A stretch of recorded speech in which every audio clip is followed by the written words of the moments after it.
দীঘা থেকে কেঁকড়া এনে নেবো একটু কষে মশলা দিয়ে ভালো করে রাঁধবো রসে বসে। সামুদ্রিক কাঁকড়া, অনেকে ফুল কাঁকড়াও বলে। আজ বানাবো দীঘা থেকে আনা কাঁকড়া, দীঘা স্টাইল কাঁকড়া রান্না। প্রথমে কাঁকড়াগুলো বেছে ধুয়ে নেব। আমি দাঁড়গুলো বাদ দিয়েছি, আপনারা চাইলে নিতে পারেন। এবার কাঁকড়াগুলোতে নুনগুলো মাখিয়ে নেব।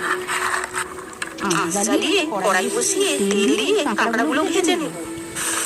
এবার কড়াই বসিয়ে বেশি করে তেল দিয়ে চিনি দিয়ে দেবো, পেঁয়াজ কুচি দিয়ে দেবো, টমেটো কুচি দিয়ে দেবো, আদা বাটা, রসুন বাটা, লঙ্কা গুঁড়ো, হলুদ গুঁড়ো, নুন দিয়ে মশলাগুলো কষিয়ে নেবো ভালো করে। তেল ছেড়ে এলে ভাজা কাঁকড়াগুলো দিয়ে গোলমরিচ গুঁড়ো দিয়ে সামান্য জল দিয়ে কষতে থাকবো। কাঁকড়া সেদ্ধ হয়ে এলে গরম মশলা দিয়ে তুলে নেব। দীঘা স্টাইল কাঁকড়া, এই কাঁকড়ার এত সুস্বাদু যে খালি মুখে নিমেষেই শেষ করে দেওয়া যায়, আর ভাতের সাথে তো অসাধারণ স্বাদ হয়। দারুণ।